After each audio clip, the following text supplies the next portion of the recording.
Policia rrugore vazhdon kontrollet intensive në të gjitha segmentet rrugore të Vlorës dhe Sarandës, kontrollet të shtuara nga policia rrugore për gjatë muajit maj për rritjen e sigurisë rrugore, teksa si rrjedhoi e këtyre kontrolleve,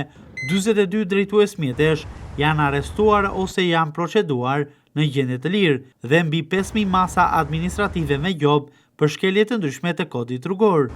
Gjatë muajit maj, strukturat e qarkullimit në Vlorë dhe Sarandë intensifikuan kontrollet në akset urbane dhe interurbane, me fokus rritjen e parametrave të sigurisë rrugore